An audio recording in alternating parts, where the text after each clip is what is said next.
On fait le shiur Bezrat Hashem Leilou Nishmat Eli Ari Zetoun Ben Yehoshua et les 11 qui ont été assassinés à New York, et pour la refoua de Noah Chaya Bat Esther, Laura Eliezer Chava Ben Chaya Daniel, Laurent Sultana Bat Rachel, David Ben Mesouda Cohen, Moshe Raphaël Ben Hasiba Levi,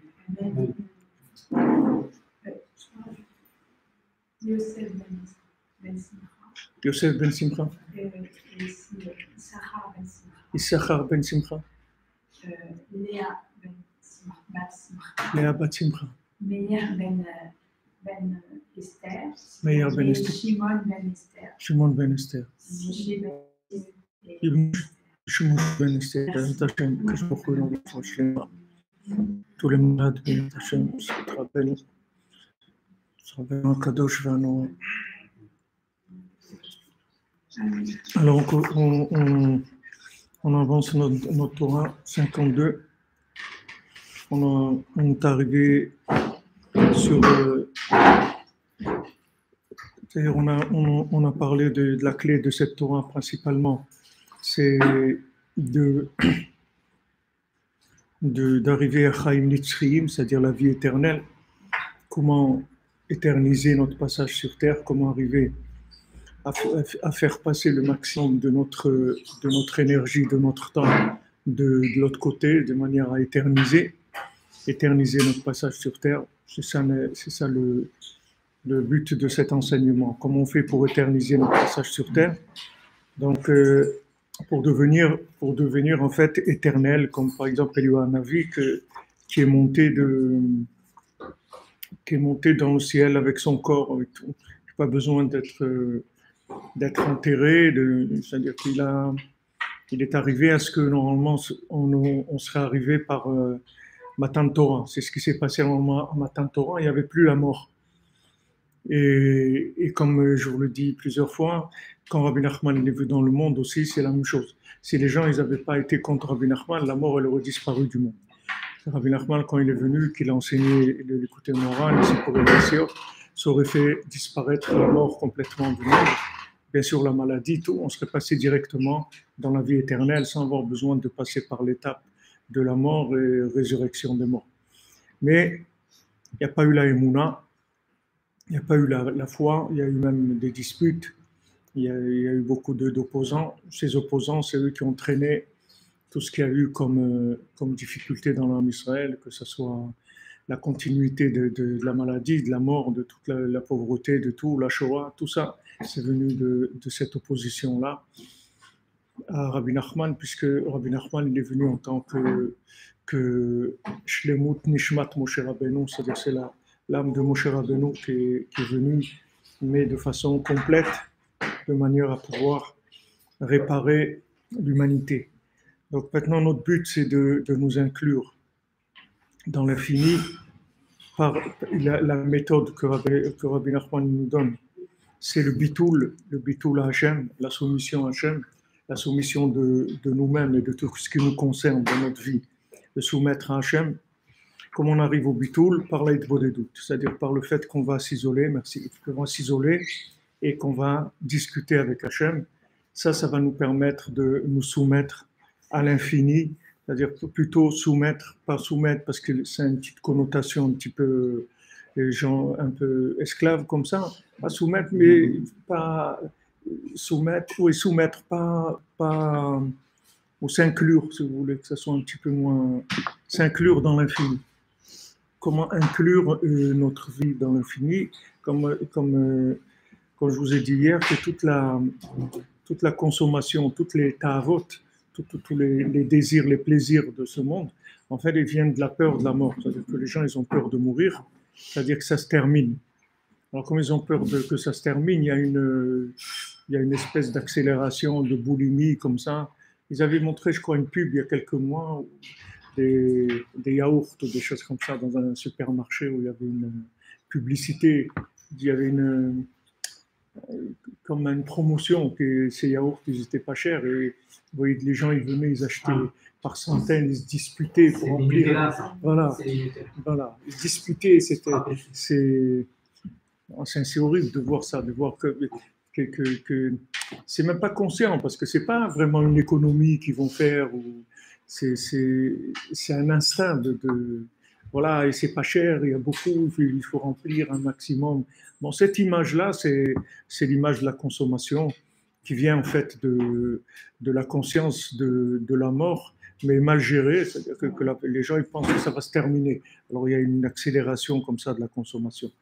Donc Rabbi Nachman nous dit de faire Hitbod des doutes, de nous isoler, première chose, de quitter le regard d'autrui, puisque le regard d'autrui, ça reste un regard social et un regard de rapport en fait de force, c'est-à-dire entre les individus, rapport de force, rapport de compétition, les uns par rapport aux autres. Et moi, je suis mieux que lui mieux que moi, lui il a ça, moi je n'ai pas ça, etc. Alors qu'il n'y a aucun rapport de force et de compétition à voir, puisque chacun est unique. Il n'a pas à se comparer avec l'autre, puisque chacun est unique. Chacun vient avec son bagage et sa mission qui est unique, ses capacités qui sont uniques, ses dons qui sont uniques, tout est unique.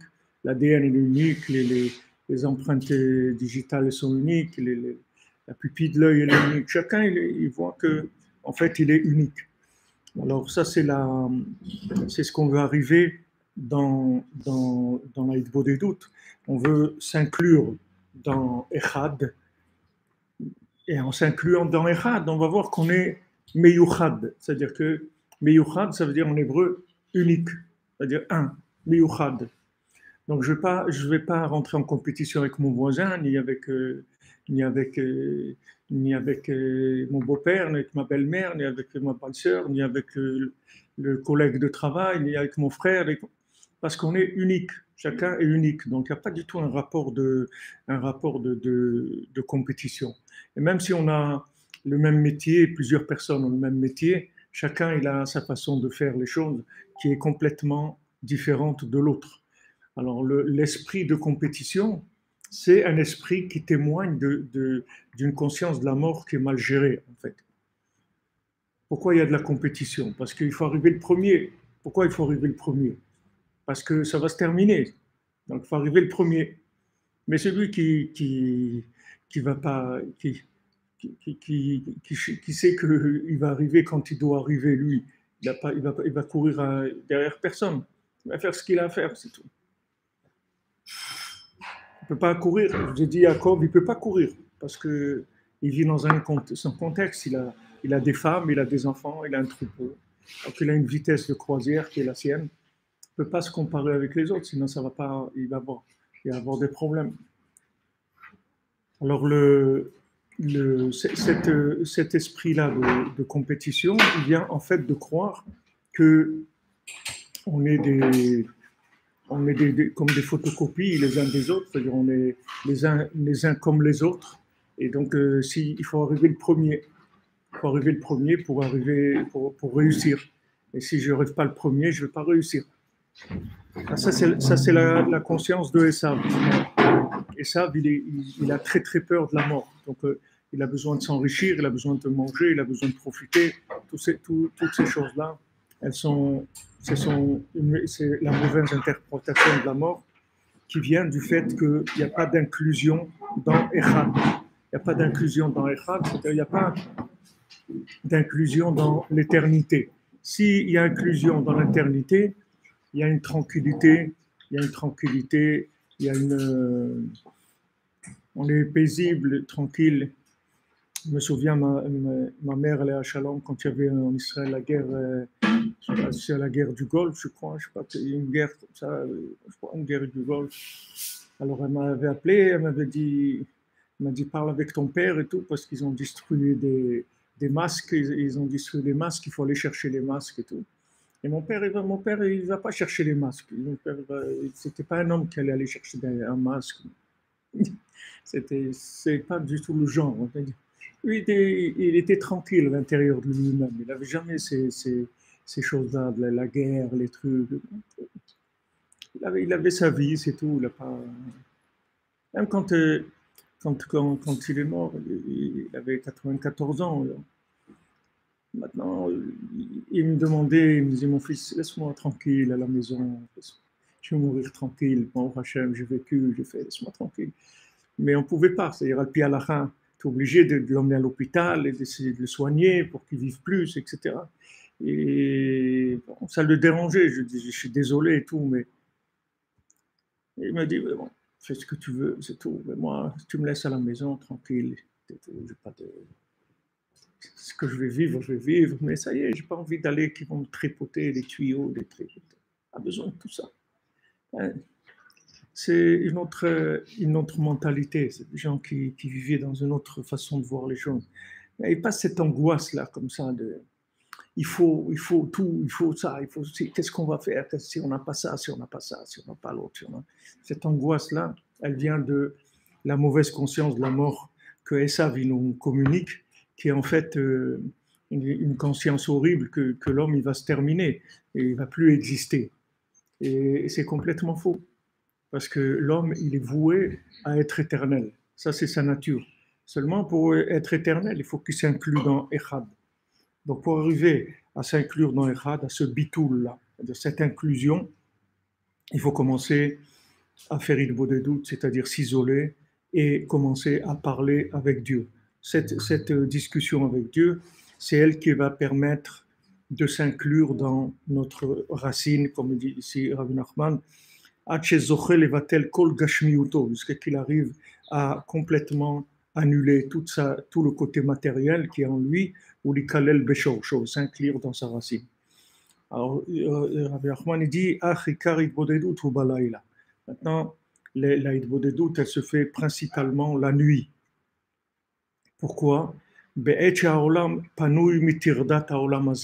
Au moment où le monde est libéré, ou est libre, ou est vacant, si vous voulez, de la tirda de ce monde, de la fatigue, de la préoccupation de ce monde.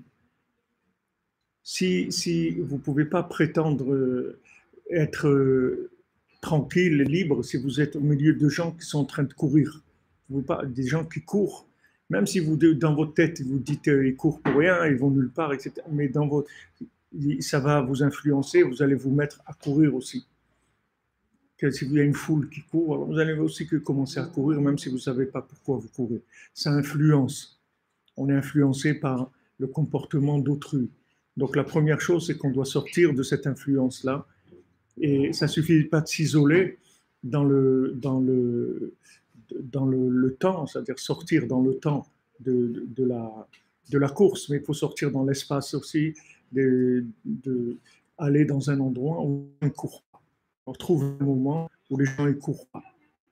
Parce que s'ils courent, ils vont nous influencer. Même si on ne va pas courir, on va courir quand même. On ne va pas savoir pourquoi. Les gens, ils vont, ils font ça et ça, alors moi aussi, je vais faire comme ça. Parce que ça entraîne, il y a une force d'attraction, comme on a vu avant, une force d'attraction qui est très très forte et qui nous entraîne. Donc on a besoin de sortir de cette force d'attraction, on va s'isoler, mais il faut choisir un moment où le monde s'arrête de fonctionner. Qui bayom, parce que dans la journée, par le fait que les gens ils courent derrière ce monde, c'est-à-dire qu'ils veulent absolument, comme on dit, décrocher la lune, c'est-à-dire qu'ils veulent réussir dans ça, ils veulent manger, acheter, trucs, consommer, gagner de l'argent, profiter, etc.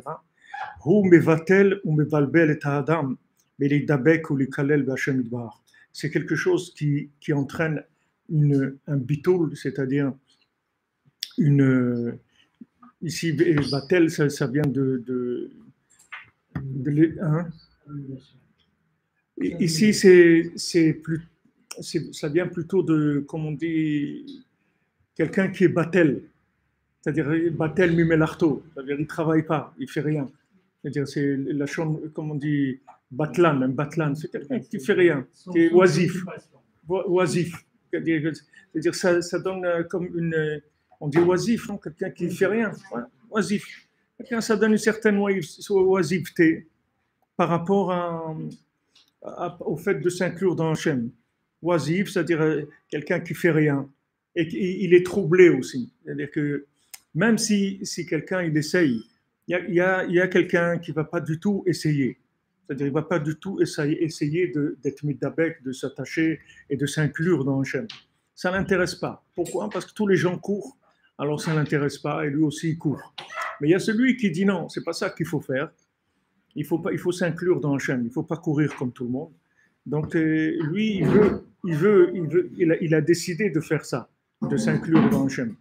C'est-à-dire ça, il est déjà clair dans son attitude, mais il va y avoir un bilboul. C'est-à-dire que ça va être mes balbel auto. Ça va être mes balbel auto. Comment ça va être mes balbel auto? Ça va le troubler.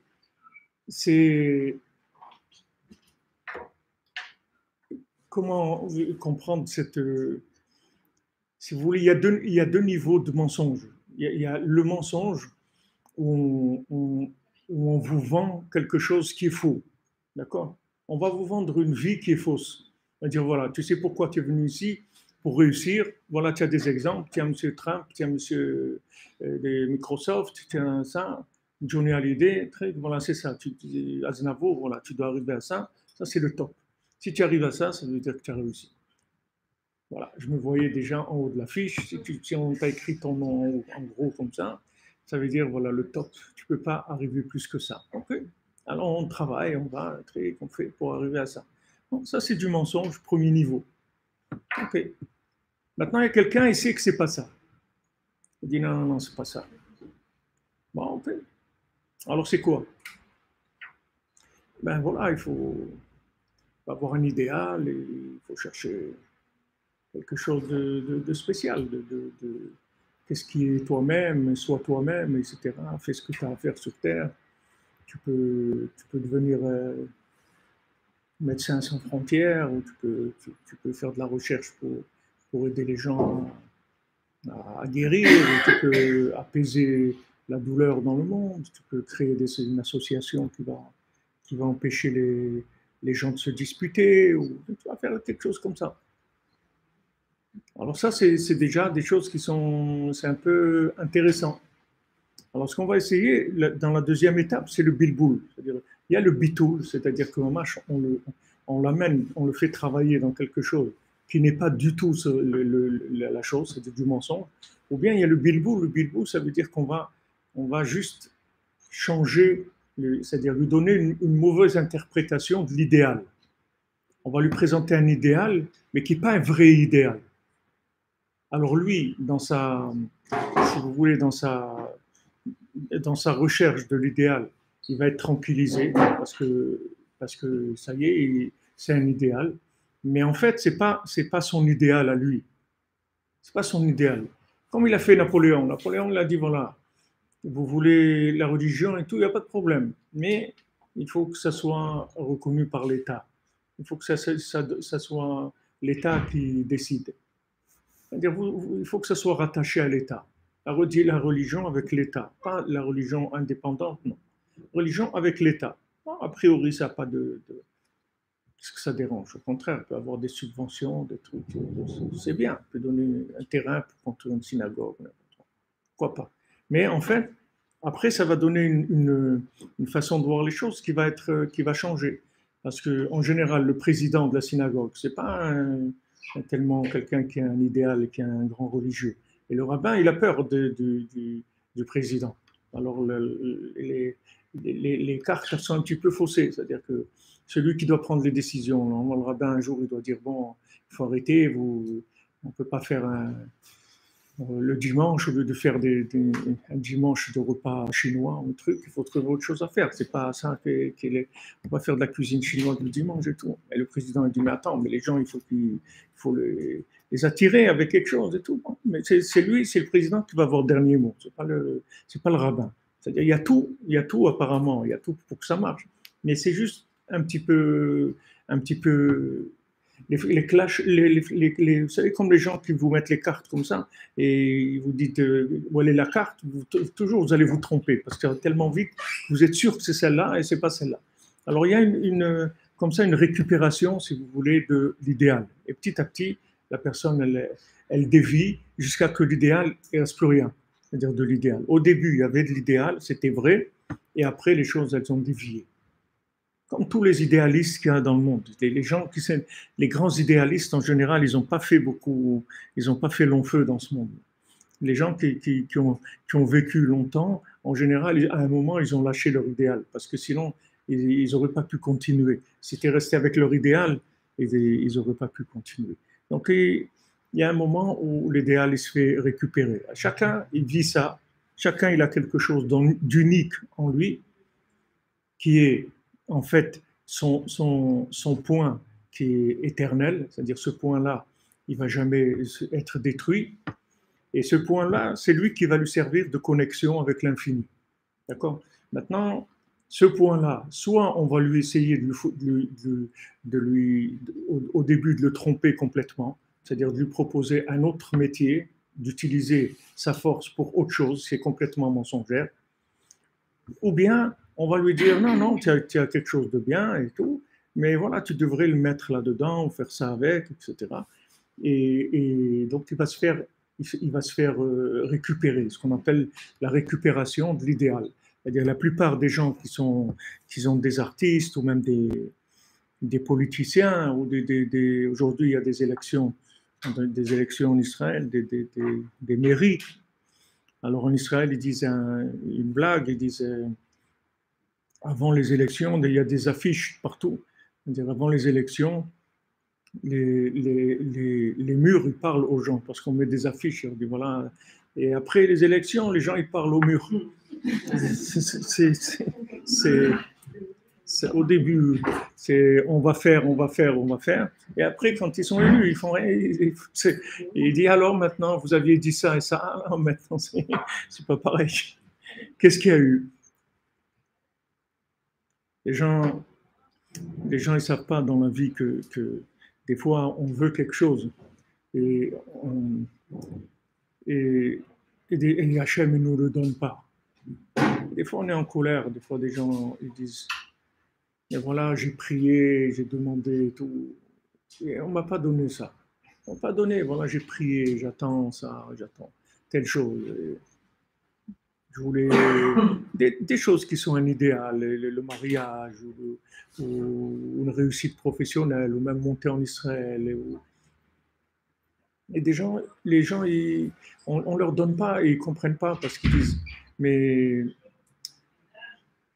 pourquoi c'est comme ça? Voilà, je vois des gens, je vois qui sont moins bien que moi, je vois même qui ont fait des choses pas très bien et tout, et ils ont réussi dans ce domaine. Et moi, ça fait des années, je cherche, je demande, je prie et tout, et je suis pas arrivé.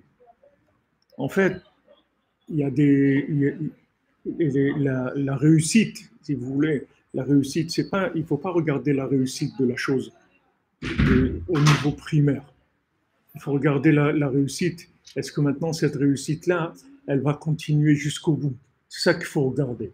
Est-ce que maintenant cette réussite momentanée, elle va m'amener que je vais finir aussi avec cette réussite-là? Que cette réussite momentanée, elle ne va pas m'entraîner un clash au milieu.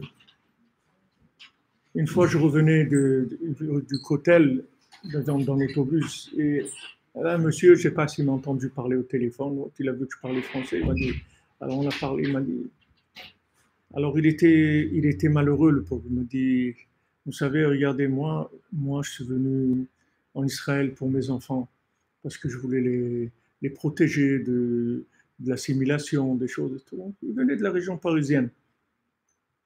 Et il m'a dit, je suis venu ici en Israël. tous mes enfants, ils sont éloignés de la Torah, tous. Il a une grande famille, il m'a dit, tous mes enfants. Je lui ai dit, mais monsieur, puis quand vous arrivez dans un, vous croyez parce que vous êtes venu en Israël, alors ça veut dire que tout le monde il est beau, tout le monde il est gentil. Il faut savoir comment ça marche. Quand j'ai fait ma bar mitzvah en Israël, ça fait quelques années déjà, et alors je me souviens, mes parents, allaient à Shalom, ils avaient été acheter des poulets ou des trucs pour Shabbat ou pour le repas de la bar mitzvah, je ne me souviens pas. Mais ils étaient horrifiés qu'ils avaient été chez un boucher qui leur avait dit ici la viande elle n'est pas cachère. Ça ne leur rentrait pas dans la tête. Ils disaient c'est pas possible. Un juif, ils vendent de la viande non cachère en Israël, mais c'est impossible, ça ne rentre pas dans la tête. Ils étaient complètement affolés, c'est-à-dire c'est un truc, ça leur fait dans la tête un court-circuit. Alors, ça risque de lui faire du mal. Il y a des gens que la réussite, ça leur donne une réussite éternelle. Il y a des gens qui ont une réussite, qui veulent une réussite. Et cette réussite, elle va être momentanée. Après, ils vont perdre leur idéal parce qu'ils ne sont pas prêts à le vivre encore. Il y a un idéal, il y a une maturité pour vivre cet idéal. Vous ne pouvez pas vivre un idéal dans toutes les conditions. Il y a des conditions où cet idéal il va se réaliser, des conditions où il ne va pas se réaliser. Vous ne pourrez pas le réaliser. Et ça, vous ne pouvez pas savoir à l'avance. Vous ne pouvez pas savoir à l'avance. Il y avait quelqu'un à la yeshiva, à Aix-les-Bains, il y avait quelqu'un, il était venu voir le Rav Eliovitch à la Shalom, il lui a dit, voilà, je vais aller à l'université à Grenoble. Non, à l'époque, c'était à Grenoble, il n'y avait rien, il n'y avait pas de communauté, il n'y avait rien du tout. Alors le Rav Eliovitch lui a dit, si tu vas aller là-bas, tu vas te perdre. Il faut trouver comment faire. Alors il a dit, non, je ne vais pas me perdre parce que je vais emmener avec moi un livre de Moussard, le Messilat Yesharim. Rav Moshe Cordovero, Messilat Yesharim, avec ça, j'ai rien à craindre. Tous les jours, je vais étudier du Moussard et avec ça, je vais rester connecté. Alors Rav Eliovitch lui a dit, c'est vrai qu'en étudiant le Messilat Yesharim tous les jours, tu vas rester connecté. Mais ce que tu ne sais pas, c'est que le Yetzirah va te l'enlever, le Messilat Yesharim. C'est ça que tu ne sais pas. Et ça a été comme ça. Il est revenu quelques années en pleurant, il était déjà marié avec quelqu'un comme il faut. Il avait... Les gens ils croient que en se déplaçant, c'est comme maintenant, et maintenant on va le déplacer. C'est-à-dire que je crois que si je deviens riche, je suis comme ça, comme maintenant, mais je suis riche, c'est tout.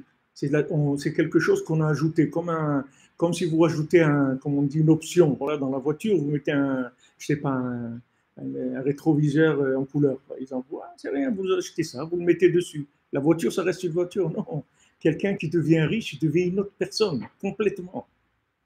Complètement. Complètement une autre personne. C'est plus le même du tout. L'argent, c'est comme quelqu'un qui boit de l'alcool et dit non, moi ça ne me fait rien. Jusqu'où ça te fait rien? Un verre, deux verres, cinq verres, une bouteille, deux bouteilles, à un moment tu vas tomber. Il y a pas. L'alcool, ça rend fou. L'argent aussi, ça rend fou. Maintenant, quelle est la dose? Ça dépend. Il y a des gens, ils vont boire une bouteille de whisky, ils vont pouvoir conduire et tout. Bon, même si c'est interdit par la loi, mais ils vont pouvoir conduire. C'est à la deuxième qui va tomber. Il y a un, au bout du premier verre, il tombe déjà. Parce qu'il est sensible à ça. Dès qu'il boit un verre d'alcool, il tombe et il perd la tête, il commence à dire des bêtises. Il y en a un autre, il boit une bouteille, ça va, ça tient. La deuxième bouteille, ça commence à être un problème. L'argent, c'est la même chose. Il y a des gens, s'ils ont juste de quoi vivre, ça va. S'ils ont un peu plus d'argent que ce qu'ils ont besoin, ils ont quelques milliers d'euros comme ça, ils savent pas trop, ils n'en ont pas vraiment besoin, commence à être un problème. Et il y a des gens, s'ils ont un peu plus, ils ont quelques centaines de milliers d'euros, ils deviennent complètement fous. Complètement fous. Donc on peut pas copier là-dedans. On ne peut pas copier. Il y a des gens qui sont riches et que ça ne leur fait rien du tout, la richesse. C'est juste un moyen extérieur de fonctionnement par rapport à ce qu'ils doivent faire. Et il y a des gens que la richesse, elle les détruit complètement. Donc il y a des gens, ils veulent réussir dans la vie, dans la parnassa et tout. Et ils ne comprennent pas qu'Hachem ne leur donne pas. Mais Hachem, il ne te donne pas parce que ça va être mes balbelles au train. C'est-à-dire ça va te changer, ça va te tourner la tête complètement. Il y avait un riche une fois à Jérusalem, mais ils l'ont vu, il allait dans l'autobus faire les commissions le jeudi, Machane Yehuda, à Jérusalem, au grand marché. Il allait avec un panier pour faire les commissions, alors qu'il avait son chauffeur privé et tout. Alors on lui a dit, mais pourquoi tu te fatigues, tu vas faire le marché avec ton panier comme ça, en bus? Il dit, si je ne fais pas ça, quand un pauvre il va venir me demander de la tzedaka, je vais complètement oublier qu'est-ce que c'est de porter des paniers avec 10 kilos de légumes et des trucs dans l'autobus. Je ne vais pas comprendre ce qu'il veut. Qu'est-ce que tu veux? Qu'est-ce que tu viens m'embêter? Mais maintenant que je suis obligé d'entretenir ma conscience de ce que c'est la pauvreté, comment c'est dur de prendre l'autobus pour aller faire ses courses. Si je le vis pas, je vais oublier complètement que ça existe. Et après, quand il va venir, il va m'embêter. Il va dire, c'est parce que pour moi, tous les gens ils sont riches. Je vais oublier que ça existe. Donc il faut que j'entretienne cette conscience. Mais qui est-ce qui peut faire ça? Un sur 100 000, il va faire ça. Qui est-ce qui va faire une chose comme ça pour entretenir la conscience de la pauvreté, pour pouvoir recevoir bien, si un pauvre bien, pour lui faire un sourire et l'aider de tout cœur et tout.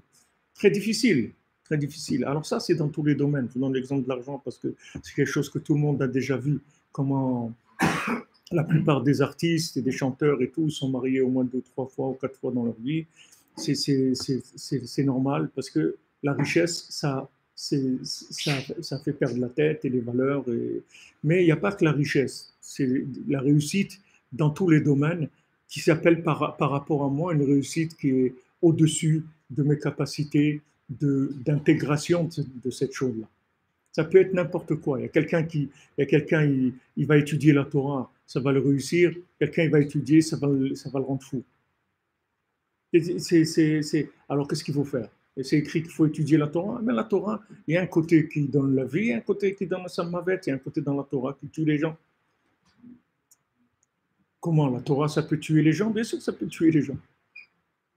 Il faut savoir quoi étudier, comment étudier, quelles sont les doses, quelles sont les doses à prendre, quels sont les sujets à traiter pour arriver à ce que ce soit de la vie, que ce ne soit pas la mort. En fait, tout ce qu'il y a dans ce monde, c'est un dosage. On en a parlé, la nourriture. Manger trop, ça tue. Manger pas assez, ça tue. Alors, qu'est-ce qu'il faut manger ce qu'il y a besoin. L'argent, c'est comme ça, tout est comme ça. Chacun, il a sa dose. Il faut avoir un rapport avec les choses qui sont équilibrées.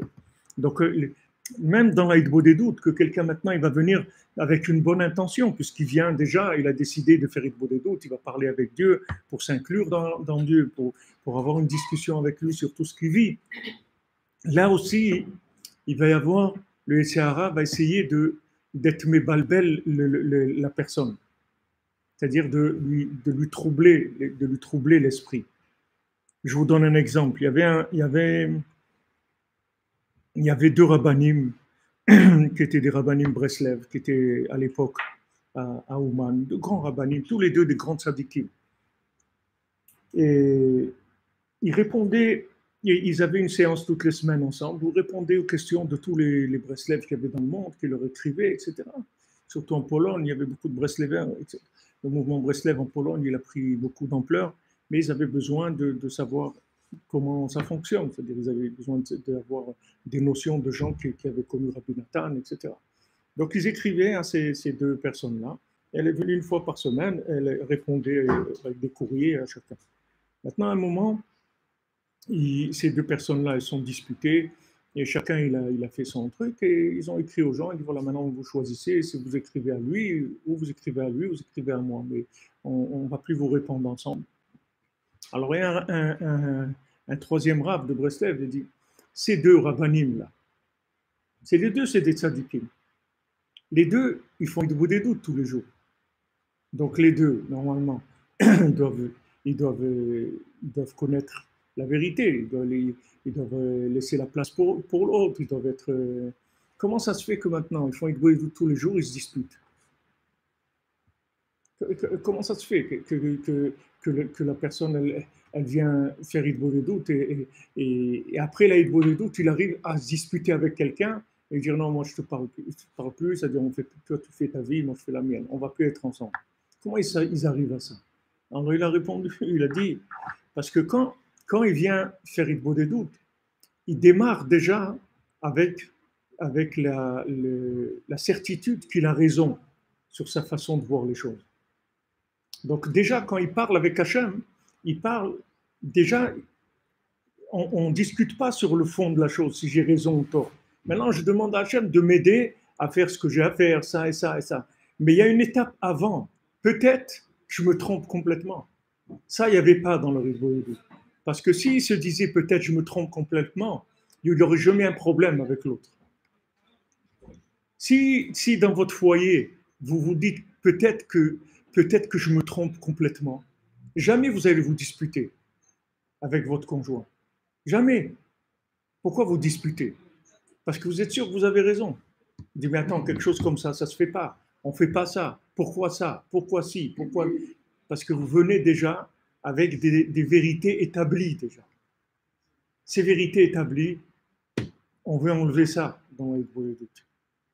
On vient faire Hitboedut en disant, je sais rien. Et si je sais rien, je vous promets, vous ne disputerez jamais avec qui que ce soit.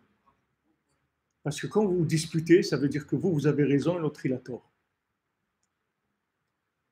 Si maintenant vous venez, vous dites, moi, je ne sais pas. Moi, je ne sais rien. Comme il dit David Ameler, il demande à Hachem, Adricheni be'amitecha. Dirige-moi dans ta vérité à toi, pas la mienne, la tienne. Toi, tu connais la vérité. Moi, ça c'est ma vérité comme je la vois là, mais je ne sais pas. Ça aussi, je le remets en doute.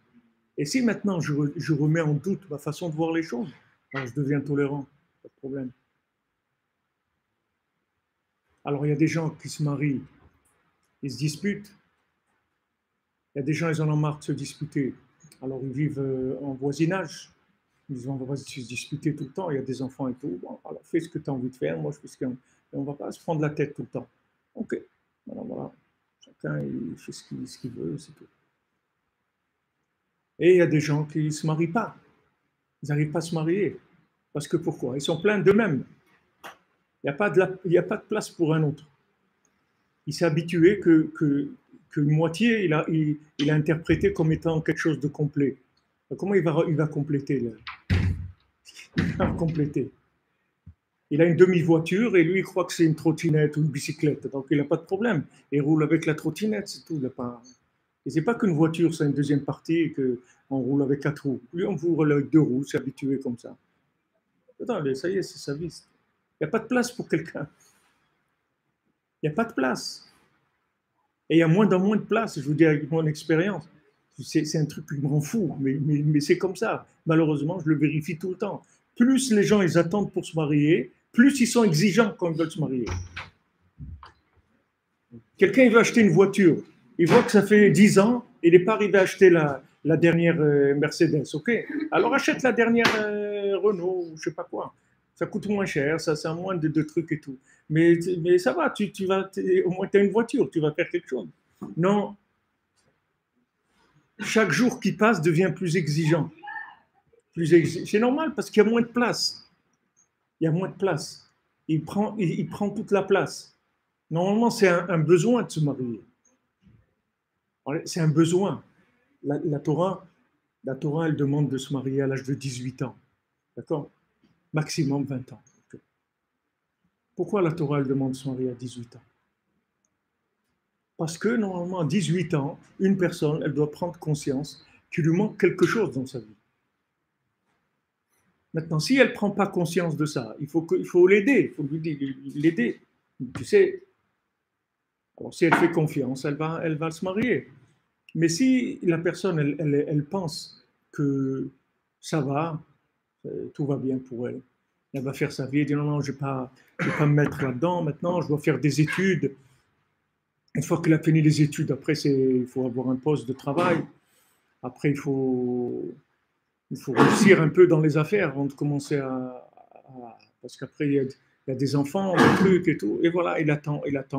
Et chaque jour qu'il attend, en fait, il s'habitue à vivre en moitié, en une moitié. Mais maintenant, c'est plus une moitié.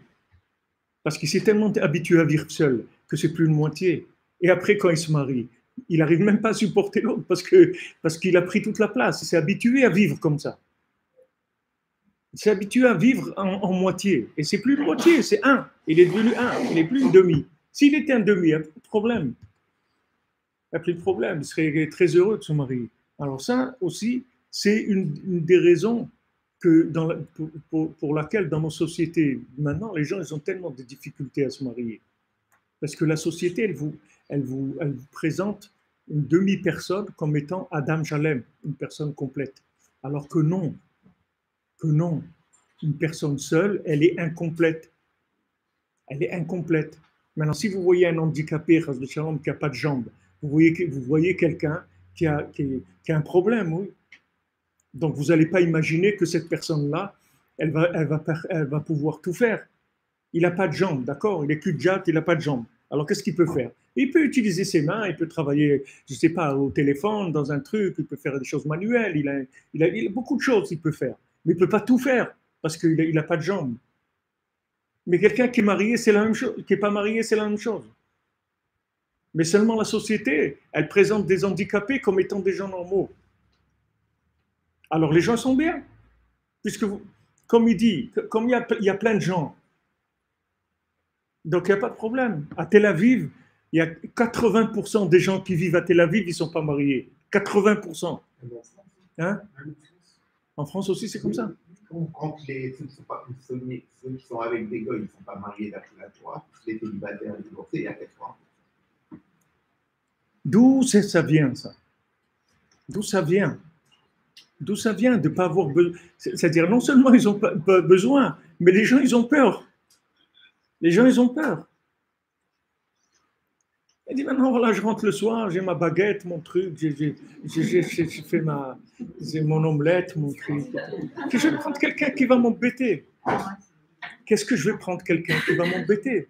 Parce que Bémet, il va m'embêter. Et c'est vrai qu'il va t'embêter. C'est la vérité. Il dit alors tu prends trop de place. Mais c'est normal, il prend trop de place parce que tu t'es habitué à vivre qu'un demi, tu l'appelles un. Donc c'est normal que l'autre, tout ce qu'il va faire, il va prendre de la place.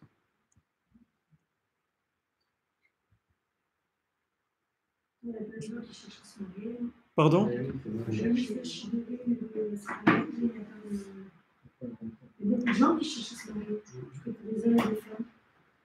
Qui sont, j'ai pas compris. Qui cherchent à se marier, il y a beaucoup de chidours. Ah non, qui cherchent à se marier, il y en a beaucoup. Vous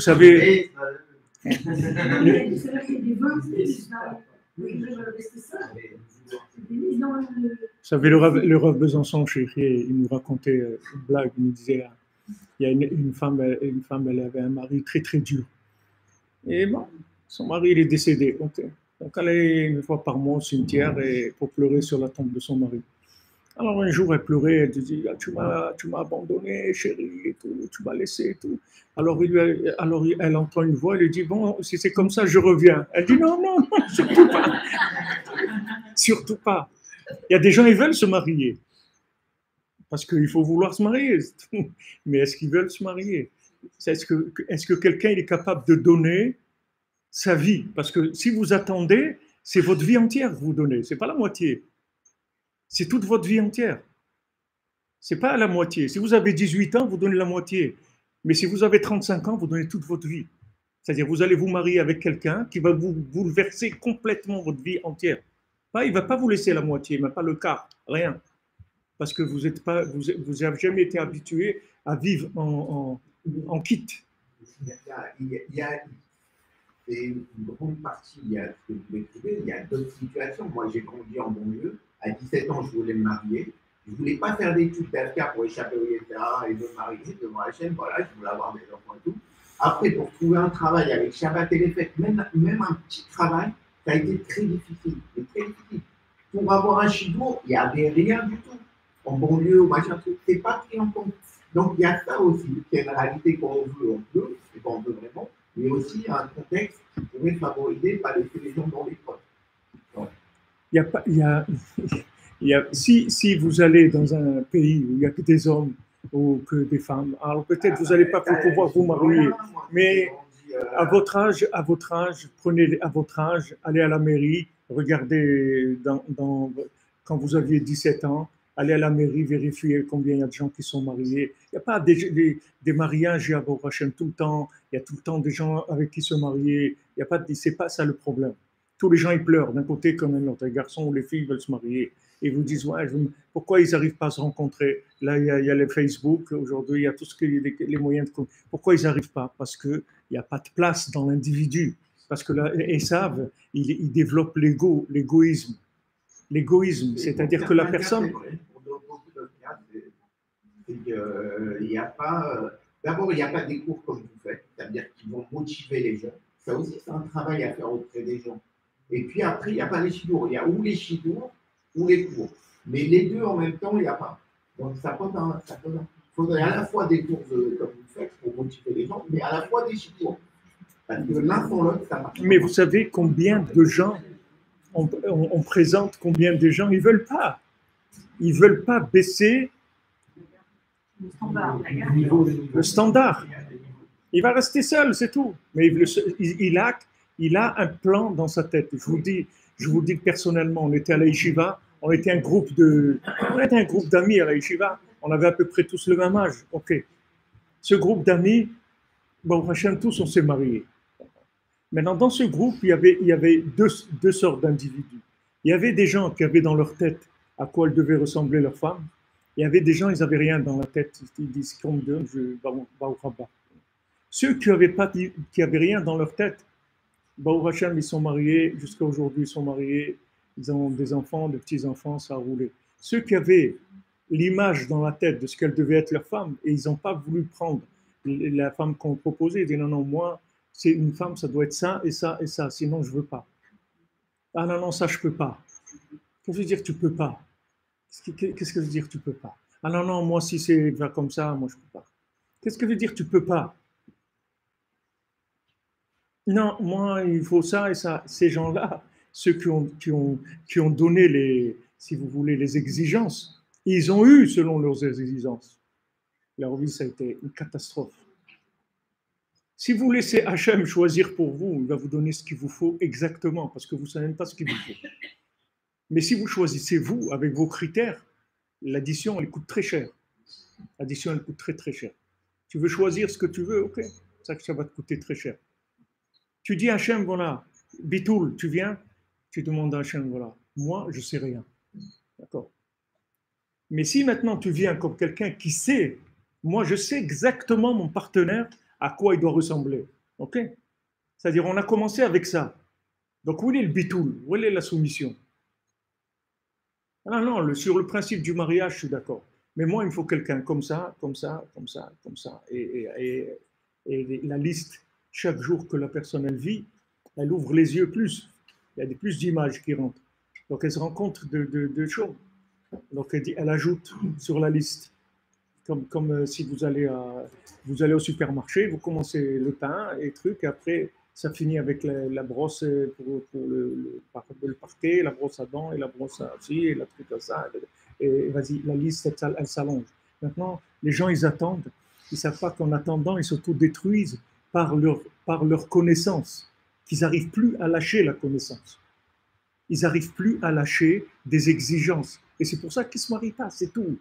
Moi, je vous garantis que si vous êtes prêt à vous marier avec le premier ou la première venue, vous allez vous marier sans problème. Sans problème. Seulement, les gens, ils ne veulent pas dire ah non, ça, non. Ah non, là, je suis hein? C'est dur de venir avec la première. Regardez, il y a si.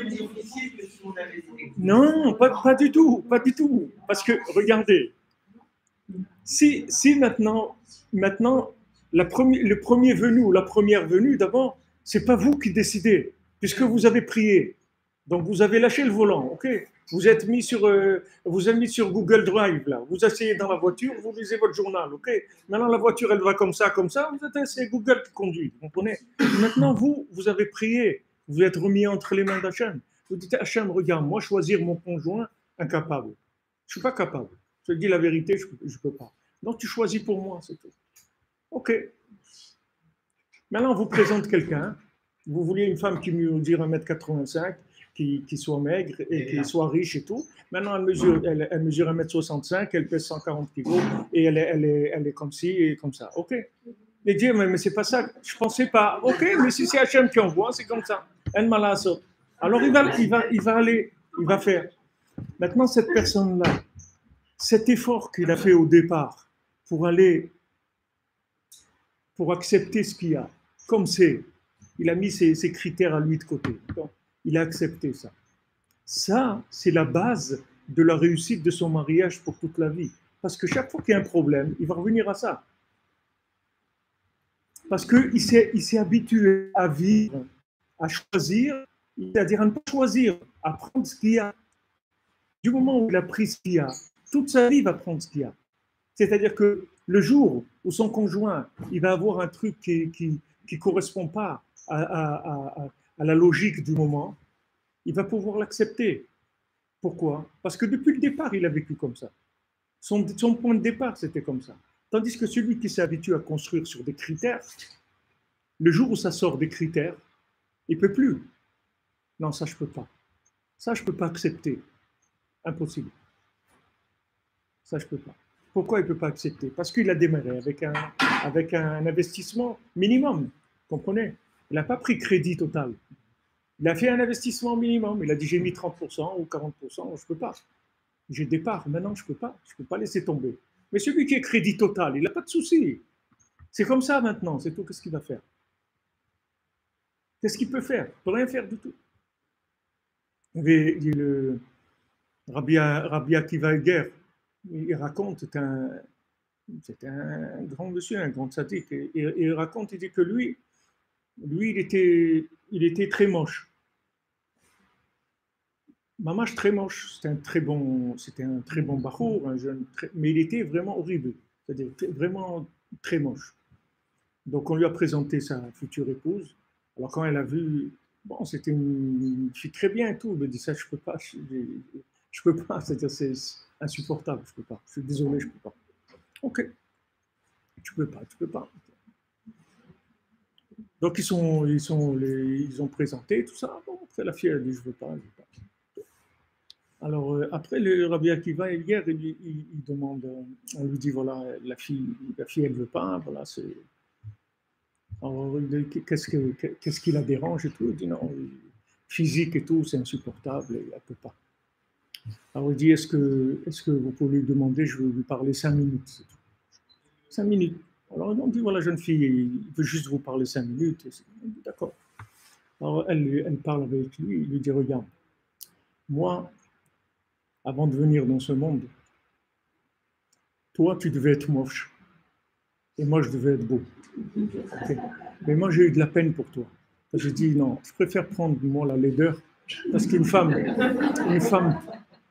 moche, c'est beaucoup plus dur. Une femme, comme on dit, Isha c'est la yofi, une femme elle aime être belle, etc. J'ai eu de la peine pour toi. Mais si tu veux pas te marier avec moi, il n'y a aucun problème. Mais je te rends ce qu'il y a à toi et je vais reprendre ce qu'il y a à moi. Je te rends ta laideur, je reprends ma beauté. Et voilà, avec ça, le mariage s'est conclu. Elle a été d'accord tout de suite. Ils se sont mariés. Donc maintenant, hein? C'est une bonne proposition. Mieux qu'une demande en rien. Ça, avec ça, il n'y a plus où bouger. Elle ne pouvait pas prendre ce risque. Hein?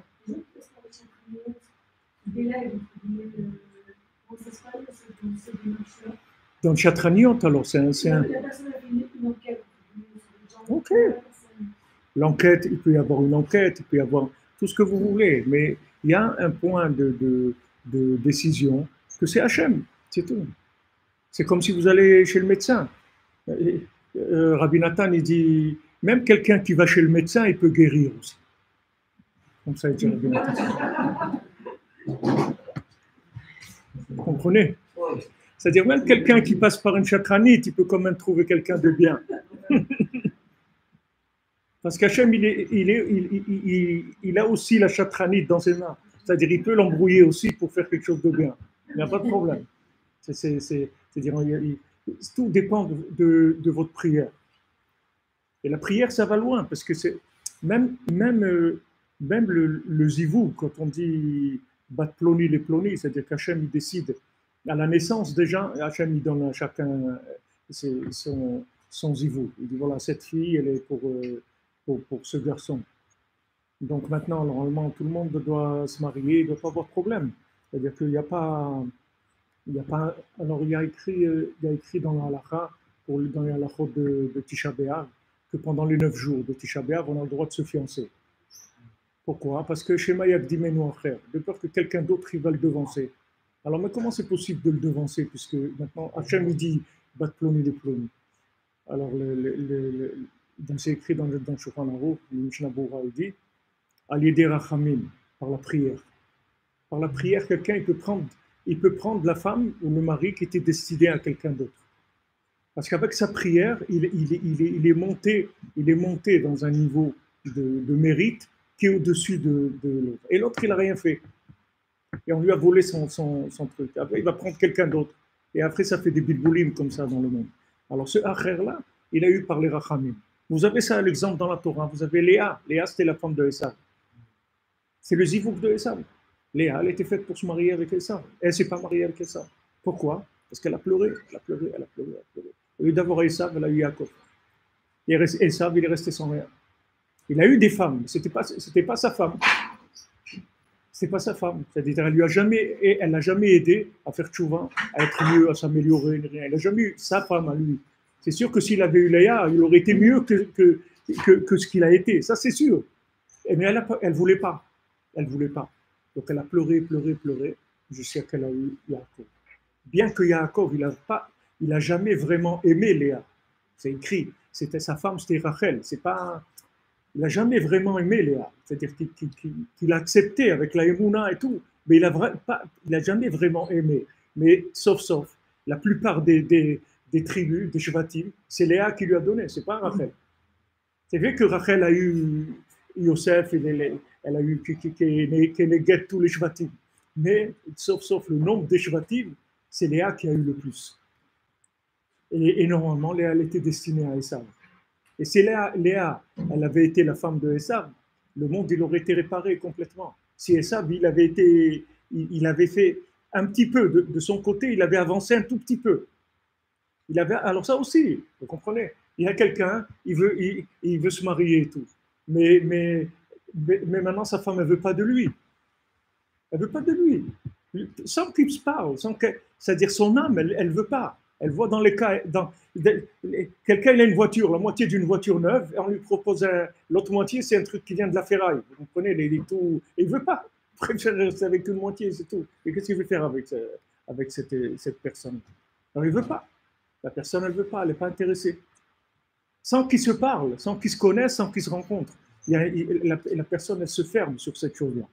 Ces choses-là, l'âme, elle le sait. Même si vous ne vous parlez pas, même si vous n'êtes jamais vu, l'âme, elle sait très bien qui c'est son conjoint. Et si son conjoint, elle est dans un état lamentable, alors la personne, elle ne veut pas, c'est tout. Mais pourquoi je vais faire le chemin, la route avec une personne comme ça? Je ne veux pas. Alors elle se ferme, mais elle ne se rend compte pas. Et alors ça fausse tout le système. Après, quelqu'un fait un mariage de raison, un mariage de trucs, un mariage de ci, un mariage de ça. Après, ça commence le bilboulim. Le mieux, la méthode, la meilleure, qu'est-ce qu'il dit ici Rabbi Nachman? C'est le bitoul, la meilleure méthode. Prier et c'est tout. Et prendre ce qu'il y a, pardon. Saluer alors. Prier, bien sûr, quand on dit prier, ça veut dire être prêt à accepter. C'est ça la prière. Et même si la personne après, elle souffre, c'est pas bien et tout, elle a toujours cette référence-là. C'est-à-dire que c'est pas elle qui a choisi. Et ça vous déresponsabilise. Parce que quelqu'un qui souffre et qui se dit « c'est moi qui me suis mis dans ce pétrin », cette culpabilité lui ajoute encore plus sur le problème. Parce qu'il s'est trompé, le massé. Il s'est trompé, il a pris quelqu'un qui le fait souffrir, avec qui il n'est pas bien. Mais quelqu'un qui n'a pas choisi, même s'il a des difficultés, il n'a pas choisi. Donc il est en train de vivre ce qu'il n'a pas choisi. Quelqu'un, il a les cheveux noirs, il voulait avoir les cheveux blonds. Ok, qu'est-ce qu'il va faire? Bon, il peut mettre de la teinture, mais quelqu'un qui a les cheveux noirs, il lui rêve d'avoir été blond. Oh, il n'est pas blond, ça y est, on a terminé. Il accepte qu'il est comme ça. Maintenant, quelqu'un, il imaginait dans sa tête que la vie, ça serait comme ça. Et c'est pas comme ça. Mais il a toujours cette référence-là, que en fait, ça vient du bitoul. Quand ça vient du bitoul, il n'y a pas d'ego. Quand il n'y a pas d'ego, il n'y a pas de guerre. Vous comprenez? Pour faire la guerre, il faut deux égos qui se battent. Mais s'il n'y a pas d'ego, il n'y a pas de guerre. Il n'y a pas de guerre, il n'y a aucune guerre. Comme je disais toujours à ma femme au début du mariage, au début des premières années, il y a toujours un peu de difficultés. Alors un jour, je dis à ma femme, regarde, sache que n'importe comment que tu sois, moi je ne te quitterai jamais de toute façon, sache-le. Sois tranquille. Elle me dit, alors je peux te faire? Je dis, fais ce que tu veux. Moi je ne te quitterai jamais de toute façon. Sache-le, sois tranquille. Moi jamais je vais te quitter. Parce que je ne me suis pas engagé avec des conditions. Je me suis engagé avec l'acceptance de ce qu'on va me donner. Laura Besançon m'a dit, cette fille, elle est bien, alors je sais qu'elle est bien. Ah, maintenant, moi, et si c'est peut-être c'est moi qui n'ai pas bien, c'est pour ça qu'elle me fait un problème. Peut-être c'est moi qui ai mal fait, j'en sais rien. Mais le fait que maintenant, au départ, j'ai démarré avec de la soumission, cette soumission-là, ça va être mon joker, si vous voulez, dans toute ma vie. À chaque fois qu'il y a un problème, je sors le joker. C'est quoi joker, soumission? Moi, Hachem m'a donné ça, c'est pas moi. Donc, j'ai pas de problème. D'où il vient le problème? C'est justement quand j'ai acheté, je dis, monsieur, voilà le ticket de caisse, j'ai acheté, j'ai choisi, on m'a donné l'emballage, comme ça, les trucs, il faut me rembourser, il faut me changer. Mais si quelqu'un vient, on lui fait cadeau quelque chose, il ne va pas revenir après avec, il dit, il faut me le changer, il n'est pas bien. Il dit, oui, le ticket de caisse. Il dit, ah, mais j'ai pas. Il dit, monsieur, vous n'avez pas payé, on vous l'a fait cadeau, et vous êtes en train de venir exiger des choses. On fait cadeau des choses avec des défauts, c'est normal. Si on vous l'a fait cadeau, c'est avec des défauts. Avant, je ne savais pas, moi je croyais que c'était des trucs, vous voulez le truc, c'est des trucs d'exposition qu'on n'utilise plus, on vous l'a fait cadeau. Maintenant, vous voulez payer, voilà le tarif. Vous pouvez payer? Non, alors, ça va. Si vous venez avec des exigences, les exigences, ça coûte. Il n'y a pas de problème. Ça coûte. Et le problème, c'est que vous ne pouvez pas payer. Vous ne pouvez pas payer parce que le fait que maintenant, vous êtes engagé avec des exigences, ça fait que quand il y a une épreuve, vous ne pouvez pas aller en dessous de vos exigences. Vous n'allez pas après aller moins que le jour du départ. Impossible. Impossible. Le jour du départ, c'était le minimum. Mais maintenant, on veut plus, on a avancé. Il y a des enfants, il y a des trucs. On ne va pas quand même retourner pire que ce qu'on était avant. Impossible, insupportable. Mais celui qui est arrivé sans rien, pas de problème. Pas de problème. Ce qui vient, Baruch Haba, il n'y a aucun problème. Parce que je sais que c'est Hachem qui me l'a donné. C'est Hachem qui me l'a choisi. Je demandais à Hachem, c'est lui qui m'a donné cette personne-là. Donc je sais, c'est elle qui me correspond parfaitement. Ah, maintenant, je n'arrive pas à m'arranger ou maintenant j'ai des difficultés, ça n'a aucune importance. Ça va passer. Si ça ne passe pas, tant pis, ce n'est pas important. Pas important. J'ai cette tranquillité intérieure, vous comprenez? Ça, c'est le bitoul de l'ego. C'est-à-dire, ça, c'est l'approche de la Hitbodedout. C'est-à-dire, vous venez pour annuler l'ego. Vous arrivez rien, Hachem. En fait, quand vous ressortez de la Hitbodedout, vous êtes prêt à accepter votre vie, à accepter tout ce qui va venir. Tout ce qui va venir parce que c'est ça votre vie. C'est ça votre vie. Quelqu'un, il a investi, il a perdu. L'autre, il a fait ça, il a gagné. L'autre, chacun il s'est mis là où il s'est mis. Mais si maintenant, il a prié, il a eu un moment où il s'est isolé, où il s'est inclus dans Hachem. Il est prêt à vivre toutes les situations qu'Hachem va lui donner, il n'y a pas de problème. Il n'y a pas de problème, puisqu'il ne vient pas avec un a priori d'exigence, vous comprenez? Il y a des... Sans business plan. Voilà, il n'a pas de business plan. Avant, en Israël, je ne sais pas aujourd'hui s'il y a, mais avant, en Israël, il y avait, quand vous alliez au Misrad Apnim, ou je ne sais pas si c'est le Misrad Apnim ou Bitoach Leumi, il y avait une grande pancarte, on vous a jamais promis le paradis. Il y avait une affiche comme ça avec une rose ou un truc comme ça. C'est la jambe juive. La jambe juive, voilà. Parce qu'il sait, le français, quand il vient, minimum le double de ce qu'il a à Paris, sinon il ne vient pas. Vous comprenez? C'est-à-dire, voilà. On ne vous a jamais promis ça. Qu'est-ce que ça veut dire?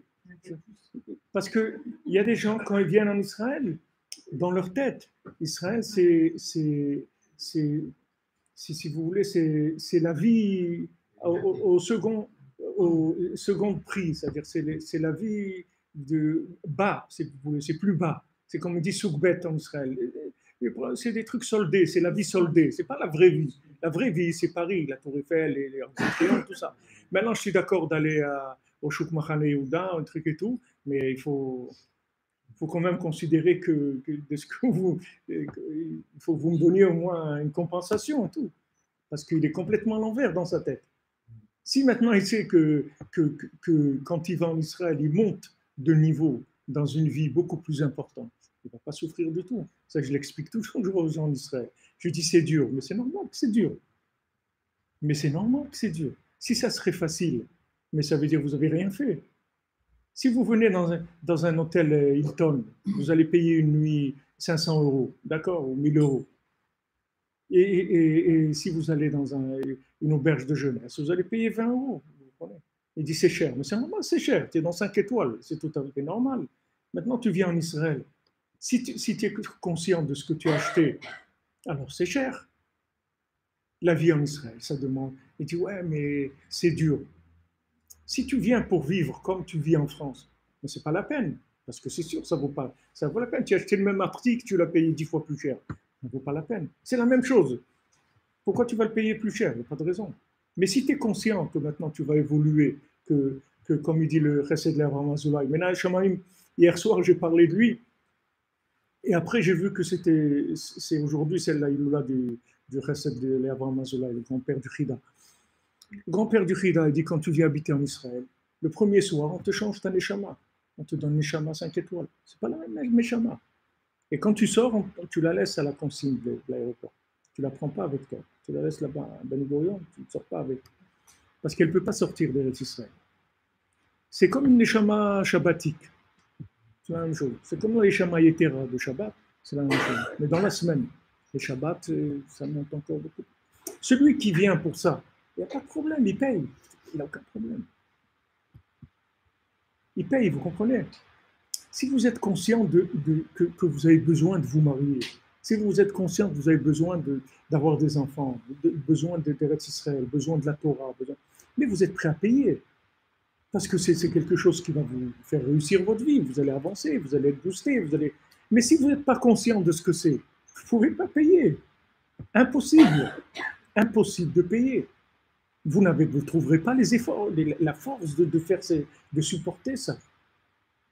Si vous savez que vous allez dans un pays, on vous donne un surplus d'âme, que vous allez vivre avec une vision de la vie qui est complètement différente, que vous allez vous purifier, parce que vous allez avoir une conscience qui est décuplée, qu'il n'y a personne qui dort à Jérusalem avec des avérantes. C'est-à-dire à chaque fois que vous allez dormir le soir, dans la journée, vous allez régler tout, il n'y a pas de crédit. Tout est réglé le jour même, il n'y a pas de débit différé, c'est tout de suite. Tout va vite tout de suite, on règle tout de suite. Si vous savez ce que ça veut dire, alors vous y allez, c'est tout. Et quand il y a une difficulté, il n'y a pas de problème. Quand quelqu'un vous pousse, vous prend la place dans votre truc, il n'y a pas de problème.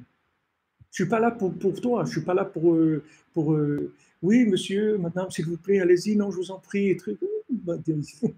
Tu vas trouver ça. C'est pas du tout la même chose. C'est un autre mode de vie, complètement. Si tu es conscient, tu vas tout de suite, il n'y a aucun problème.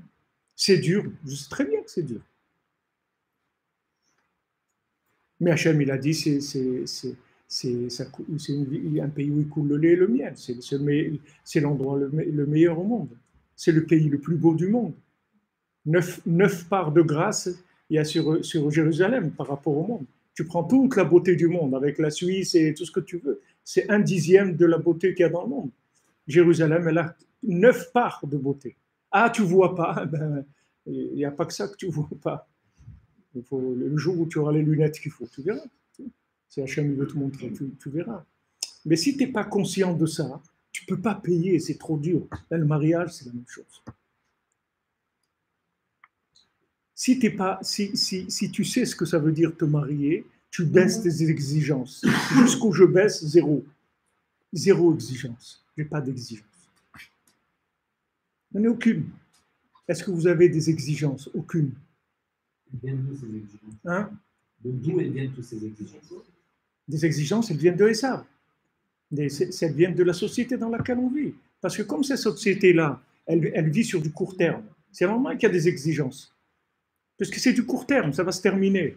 Je ne veux pas vivre. Je parle aussi de l'éducation aussi qu'on reçoit. Mais c'est ça l'éducation. On entend nos parents dire ah non, non, non, mon fils c'est comme ci, ah non, comme ça, il est hors de question qu'elle rentre chez moi ou machin, ou lui, ou elle. Ça vient aussi de l'éducation. Ouais. Qu'on nous inculque tout le mais temps. L'éducation qu'on reçoit aussi, c'est une éducation de ça, on vit là-dedans. Donc, comme on disait, il faut une formation pour le mariage. C'est ce qu'il a dit, monsieur. C'est ce qu'il a dit. Ouais. Il faut comme on dit, de la désinformation et de la reforme. Voilà, il faut un reformatage de la tête. Et maintenant, si vous savez que vous avez acquis un diamant, pas de problème. Moi, ma femme, elle achète des bijoux au Machane Yehuda. Elle vient me dire, regarde ça, combien ça coûte d'après toi? Moi, je ne sais pas, moi, je suis incapable de reconnaître un truc qui coûte 10 000 euros ou 5 euros. Je ne vois pas de différence, je ne connais rien là-dedans. Donc, je lui dis, bon, un prix comme ça, pour jouer un peu, je lui dis 100 shekels et tout, 5 shekels. Mais elle est contente parce que ce qu'elle cherche, c'est l'effet de ce truc-là. Ce n'est pas que ça vaille une valeur, mais il y a des gens, c'est-à-dire que quand vous vous mariez, vous offrez une bague qui coûte, je ne sais pas, 5 000 euros. La personne, elle a cette bague, ça la valorise, elle dit, ah, quand même, il a payé 5 000 euros, 10 000 euros la bague, c'est quand même, c'est un beau cadeau, c'est quelque chose. Mais ce n'est pas quelque chose qui va, peut-être que vous n'êtes pas connaisseur, que vous ne savez pas. Ça ne vous donne pas un plaisir, si vous voulez, matériel. Ce n'est pas comme si vous mangez quelque chose, vous entendez une musique ou un truc. C'est juste dans votre tête. C'est-à-dire que comme vous savez que ça coûte ça, alors ça vous donne un plaisir. Mais c'est pareil, les mariages, Eretz Israël, tout c'est comme ça. Si dans votre tête, vous connaissez la valeur de cette chose-là, après, vous êtes prêt à accepter les difficultés qui vont venir, parce que c'est normal, c'est quelque chose qui a une grande valeur. Donc, je suis prêt. Je suis prêt. Mais si maintenant je vais vivre là-bas, comme je vis ici, juste pour avoir plus de magasins cachers ou je ne sais pas quoi, j'aime parler l'hébreu, ou ça, j'aime être avec des bénis Israël ou des trucs, alors c'est difficile. C'est difficile. Difficile, c'est difficile pour tout le monde. Il n'y a personne qui vient en Israël et que ça va être facile pour lui. C'est normal parce que c'est une montée, c'est une montée spirituelle. Vous montez dans un niveau spirituel dans lequel il y a moins de choses qui passent, il y a moins de matière qui passe, il y a moins de défauts qui passent. Donc on va vous réparer. Comme je disais hier soir, c'est une terre qui mange ses habitants. La terre, elle mange l'habitant, elle le transforme complètement. Donc vous choisissez, si vous voulez Eretz Israël, c'est l'antichambre du monde futur. C'est-à-dire, quand vous avez vécu en Eretz Israël, vous êtes prêt à rentrer dans le monde futur sans difficulté. Parce que ça y est, le nettoyage, vous l'avez fait avant de rentrer. C'est-à-dire, vous arrivez là-bas, la terre d'Israël, c'est entre l'autre monde et ce monde-là. Donc, vous avez choisi de faire ça par étapes, de le vivre déjà dans ce monde. Et après, vous arrivez dans l'autre monde, vous êtes tranquille. Mais celui qui veut payer tout d'un coup, c'est un autre choix. Et celui qui va en Eretz Israël parce qu'il veut s'élever spirituellement, il veut être plus proche d'Hachem. Alors, il sait que ça va être difficile. Il sait que ça va être difficile, c'est normal. Je ne vois pas pourquoi les gens ils ont des exigences. L'exigence, elle vient de l'ignorance. C'est-à-dire que la personne, elle n'est pas consciente de ce qu'elle a acquis. Donc, le mariage, c'est pareil. Une personne, elle croit qu'elle s'est mariée avec quelqu'un. Voilà, bon, ok, on s'est marié, on va faire une autre vie ensemble, et c'est tout. Non, mais tu ne sais pas combien tu as besoin d'être marié. Tu ne sais pas combien ta vie, elle va changer quand tu vas être marié. Et si tu ne te rends pas compte, c'est pire, mais ce n'est pas grave. C'est-à-dire, si tu as la émouna, que seul, ce n'est pas une vie. Ce n'est pas que tu le ressens, tu es mieux seul. Tu peux être mieux seul. Il y a des gens qui sont mieux seuls. Ils ont un tempérament solitaire. Mais seulement, tu ne vas pas construire, tu ne vas pas arriver là où tu dois arriver. tu as besoin de ton partenaire pour être chalem, pour être complet. Une fois que tu sais ça, tu es prêt à payer le prix, c'est tout. Tu ne fais pas avec des exigences. Moi, j'arrive, il faut me faire le tapis rouge quand même, truc, j'amène l'argent tous les mois, c'est moi qui paye ça, moi qui me fais ça, et moi c'est truc. Ouais, que ça veut dire, tu fais ce que tu dois faire, c'est tout, chacun fait ce qu'il doit faire. Ouais, mais moi je fais ça et tout, quand je rentre, il n'y a pas le manger, il n'y a pas les trucs, il y a des serviettes sur les lustres, des trucs, c'est quoi, c'est quoi cette maison? C'est ce qu'il y a, c'est tout. C'est ce qu'il y a. C'est ce qu'on a choisi pour toi, hein. C'est ce qui te correspond le mieux. Mais je pensais autrement, ben, tu t'es trompé, c'est tout. Qu'est-ce qu'il y a? Mais vous comprenez ce que je veux dire? C'est-à-dire, si votre base, si dans la base, vous avez le bitoul, ce bitoul-là, c'est pas quelque chose, c'est quelque chose qui va vous donner la force de tenir toute votre vie. C'est comme une assurance. Vous n'avez pas peur, vous garez votre voiture, quelqu'un, parce que vous êtes assuré au maximum, un truc, vous allez vous réparer, c'est tout, il n'y a pas. Ça, c'est comme du moment où vous avez prié et vous vous êtes soumis, ça, c'est votre assurance que toute votre vie, vous êtes tranquille. Parce qu'à chaque fois qu'il y a un problème, vous revenez vers ça. Vous dire maintenant, qui est-ce qui m'a mis dans ce pétrin-là? C'est Hachem. Hachem, il m'aime. Hachem ne veut pas me faire du mal. Donc, je suis tranquille. Mais si maintenant, c'est moi qui ai choisi, là, ça va être embêtant. Parce que je vais dire, je me suis trompé. C'est moi qui suis mis dans ce pétrin-là. Tandis que si c'est Hachem, pas de problème. D'accord?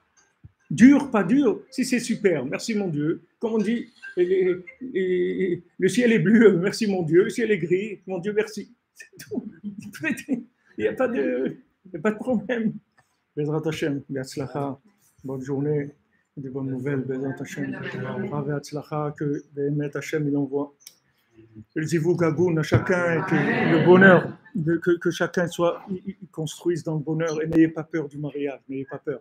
N'ayez pas peur de vous marier, même si vous avez attendu, n'ayez pas peur. Le mariage, c'est quelque chose d'extraordinaire.